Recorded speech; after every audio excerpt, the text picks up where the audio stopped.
I'm 30F, getting married this year and the wedding is going to be smaller, so those we want to invite know when the wedding will take place and are confirmed to be free.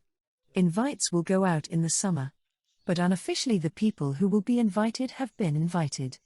This was because it was important to us to have those closest to us present, and we didn't want a hugely expensive wedding. This has become a problem because I did invite my grandmother, paternal, and she has a relationship with my estranged father while I do not. Background is needed here. When my brother and I were 4, we lost our mom. Our mom's twin sister helped our dad out a lot after mom died. We actually lived with her for 7 or 8 months while our dad was spiraling and losing control of himself. She was there for our first day of school. She fed us and clothed us and protected us a lot during the period we lived with her, and once Dad pulled himself together and took us back, she was still the person taking care of us after school and on Saturdays or Sundays when our dad would work. She was essential to us. She and Mom were orphans, so it was just her for the maternal side, and Dad's side were not close by and did not play much of a role in those earlier childhood memories. But our aunt did. Then my dad got engaged and life changed fast. My dad's wife did not want our aunt around anymore. She wanted to become the mom, and she did not feel like my aunt would make that easy on her. So my dad and his wife, fiancé at the time, moved us out of state, and we moved around a lot so my aunt could not get any visitation rights to us. We did not get to see or speak to her at all after that. I know she fought for us. She did track us down a couple of times and we moved again. We missed her like crazy, and over the decade that followed Dad tried to erase all traces of our aunt and mom and attempted to create a little nuclear family with the 4 of us. But we hated him and we hated her, and when we were teenagers we tracked down our aunt, and at 18, we moved out of our dad's house and ended all contact with them. My grandmother was aware of all this, and when we were kids she was understanding and did attempt to advocate for us to see our aunt. But once my dad found out I was getting married, through a person who actually isn't invited to the wedding but knew I was engaged, he was talking to my grandmother and he told her how badly he and his wife want to come and how sad they are that they have been removed so completely from our lives. Now my grandmother is saying they should be invited, or at least my father, because he's still my father. I told her it would not happen and refused to compromise with just him. So she's unhappy and she said I am taking things too far and doing what they did, only I know how harmful it can be long term. Comment 1. NTA. Sorry, but Grandma doesn't get a say. She didn't experience having an important, consistent, loving person ripped from her life as a child just because her dad and his new wife were jealous. She doesn't know how it feels to have a family forced on you and your only family tie to your deceased mom taken away. Nope. Her little bit of unhappiness that your father is not invited to the wedding is nothing compared to the unhappiness he caused. And oh, your father is sad he and his wife are not invited? Too bad. They made that happen for themselves. OP comment. I find it almost funny, and not the good kind of funny, that he's sad for his wife but wasn't sad for his children who were ripped away from their primary caregiver of 3 years and the last connection to their deceased mom. Comment 2.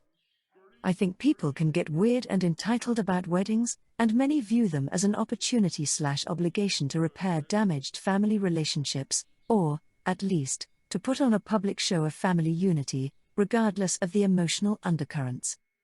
It's a sort of last chance mentality. If it doesn't happen for the wedding, they think, that's final, the relationship is broken forever. And that can be a hard thing to cope with, for someone who still holds a sliver of hope that things might be fixed one day. It sounds like this might be where your grandmother is coming from. I, 30F, got married 4 years ago to James, 32M. James has 2 children with his ex. My stepson is 10 and my stepdaughter is 9. I love my stepchildren and I try to be a good stepmom. Not the crazy evil kind or the kind who wants the kids all to herself and tries to screw over the biological parent. I see my role as being an additional adult in their lives who contributes to their security. But I don't believe I am an equal parent. They don't see me that way, and that is totally fine and lines up with my experiences with friends who had step-parents even from very young ages. I dated James knowing he had children, and I always wanted to be one of the step-parents who the kids were glad to have in their lives, not the ones tolerated for the sake of their parent. My husband's family do not have these same expectations, and during my pregnancy I have struggled with that. To my in-laws, I am an equal parent, I am a third-time parent, and not pregnant for the first time. This has been a difficult expectation for me. I feel like my whole pregnancy has been compared the ex's pregnancies with my stepchildren. Some comments get made by mother-in-law and father-in-law like, oh, the other two weren't that bad because I had such extreme morning sickness that led to a hyperemesis gravidarum. Or when we found out the gender of the baby and it was mentioned we didn't find out with my stepchildren. My husband told them it wasn't like I was involved in either of those pregnancies, but it went over their heads. My sisters suggested throwing me a baby shower, and it was mentioned by mother-in-law that you only have a baby shower with your first and how inappropriate one for the third will be. She said people would judge so harshly for that decision. This has weighed on me. It makes me feel jealous, which is new, and I wallowed for a while in how unfair it is that my husband went through this twice before, and it means his family expect me to give up first-time experiences like a baby shower, or that they compare my pregnancy to his ex's 2 pregnancies. I was worried it would make me a worse stepmom feeling that way, and so I started therapy. My husband and I did talk a little, but he couldn't completely understand how I felt. He told me it wasn't bad to feel a little unsettled by the comments and he would do better to end them. But I told him I did not want that jealousy to fester and grow, or for it to become resentment toward him or my stepkids. So I started therapy 6 weeks ago. My husband was so frustrated with his family starting all this that a week ago, when they made another comment about the baby shower, he told them it was that shit that sent me to therapy. They asked what that was supposed to mean, and he told them they made me feel like shit for experiencing my first pregnancy, and he was over how they respond to my pregnancy. This started an argument between him, his mom and his brother, and then my husband's family claimed I was weaponizing therapy and overreacting to a situation I signed up for. Comment 1. This was painful to read, as I am so angry at the in-laws. Absolutely, more boundaries need to be set for them, and hubby really needs to try harder to get it in their thick effing skulls that this is your first baby and you better damn well throw that baby shower and not invite them. You are NTA. I think you sound very mature and wise and a great stepmother, and I hope that therapy can get you through this.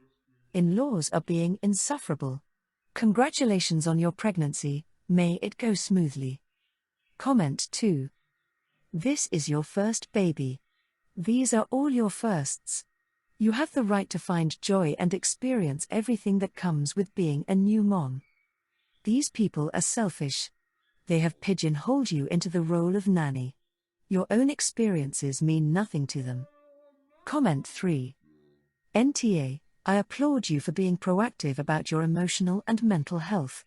So many people think that you have to have some severe mental health diagnoses to benefit from therapy, but it's just not true.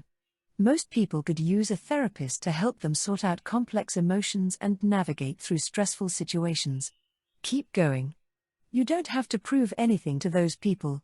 And be sure to celebrate your first pregnancy. Don't let them steal your joy. Baby shower, gender reveal, whatever makes you happy. Don't invite anyone who will ruin the experience. I'm a 28F married to my husband 34M and have a son who is 9. I had a rough childhood and my mom, who I loved very much, passed away when I was 16 due to addiction.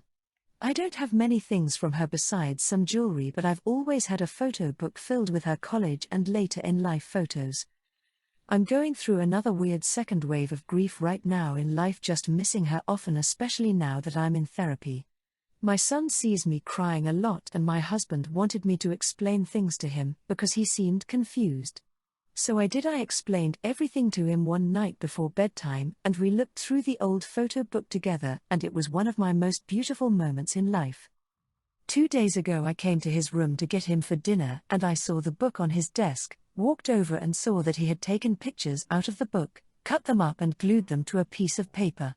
All Elle could do was just stand there and say, "Oh shit." I tried really hard not to cry and immediately went downstairs to my husband and I told him about it. Started to cry, my son came in the kitchen, I was visibly upset and asked him why he would do that. He started to cry as well and told me he wanted to do an art project for me. I just walked out of the room, went to bed while my husband tended to him, and then packed a backpack and went to my dad's to spend the night. My husband is trying to give me space but keeps calling and overwhelming me. I told him I was upset at our kid and he defended him saying that it's just how he expressed himself and that I was overreacting and upsetting him. He said this is just what happens with kids but he can't understand that those photos were so special to me. He's all fissy with me now and I feel horrible and angry and just miserable. My dad is starting to feel angry at my husband now because of his behavior and is worried about me but I just feel fucking guilty for upsetting my child. Comment 1, YTA. I feel for you. I'm sure this is hard for you. But your son actually thought he was doing something nice for you. He must be crushed and feeling so guilty. His feelings are more important than yours right now. I strongly suggest that you get yourself into therapy. Your mom passed 18 years ago and you still seem to be struggling to cope. People lose photos in fires, floods, and other disasters all of the time. Why didn't you have backups/copies made? Comment 2. Anyone else notice the ages of when OP and her husband had the baby? OP likely got pregnant at 18 by a 24-year-old man, fresh out of high school, only 2 years after the death of her mother. It sounds like OP didn't get the chance to fully mourn and recover from the death of her mother, before becoming a mother herself. Comment 3. It's a sad situation for everyone. You for your loss, your husband for knowing his family is hurting and not being able to help, and your son for intending to do something for you which ended up hurting you. Info: have you considered taking the album and all the photos to a photographer who might know someone who can help? If all the pieces are still there, and especially if the cuts weren't at critical parts, the photos might be easily restored. A bit of Photoshop in the right places and the results may amaze you. Also, the restored photos could be scanned and a disk of the images saved at different locations in case of flood or fire. 22F, spend a lot of time at my boyfriend's, 24M, with his roommate, 27M. Both are Chinese. My BF and I have had some issues due to cultural differences but we always work them out or come to some sort of compromise which I love as we don't want to completely change the other since we have very different cultures and we should find a balance. The roomie on the other hand couldn't care less. He and I have had some issues in the past, but I have always tried to understand if it was a cultural thing or him just being in a hole. The most recent issue happened because of the Chinese New Year. I had seen my dad earlier that day and he thought that it would be nice to send me back to their house with cake in honor of their New Year even though he only met my BF once and has never met the roomie. This is where I got fist. I arrive at their house with the cake thinking they would be happy with the little gift but only one was. My BF immediately sent my dad a text with the thanks but roomie just looked at the cake and didn't say anything. I thought he was waiting to taste it before saying anything but thank you never came. Later that night I told my BF that I was upset that he didn't say anything. BF explained that in their culture they don't say thanks very often but they will at least acknowledge it and he admits that roomie was very rude to not say anything. He told me to just let it go as nothing was going to change, so I did, until today. Roomie and I were having a little conversation and I offered him a beer to which he said thank you. That pissed me off. In a calm voice I said that it's interesting how he doesn't say thank you for New Year cake that was a gift from my dad, but he says thank you for a beer. He got mad and said that in his culture they don't say thank you often.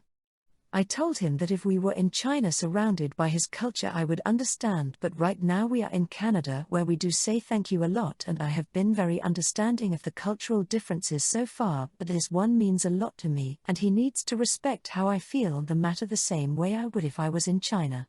He called me racist and said that I was too narrow-minded to understand and that I was the one being disrespectful, not him. At this point my BF stepped in saying that he was wrong and that he was rude for not even acknowledging the gift. Rumi just got even more upset and said that I was being racist and on top of that ruining a friendship. Comment 1. ESH. I think it is ridiculous of you to pick a fight over this when he said thanks for the beer. I think that basically saying you're not in China, you're in Canada now so you have to act how I say as a Canadian is kind of an icky thing to say. He was rude to not even acknowledge your dad's gift. You all, minus your BF, sound exhausting. Comment 2. ESH. The fact that you seek validation with the Rumi when it shouldn't be bothering you is wrong. The cake matter is between you and your BF, and your dad. The Rumi is not directly related to you, and your BF has said thank you on his behalf. Also, them brushing it off as it's cultural bullshit.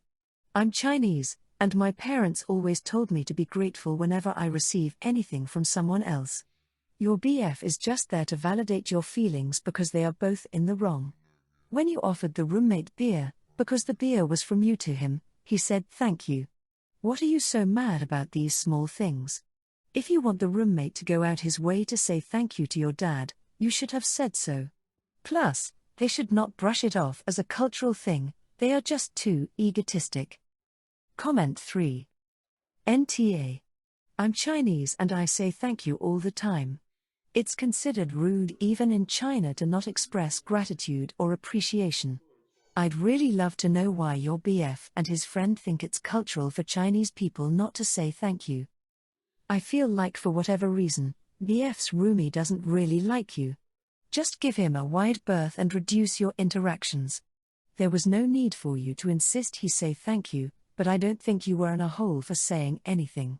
Just kinda annoying for whipping a dead horse.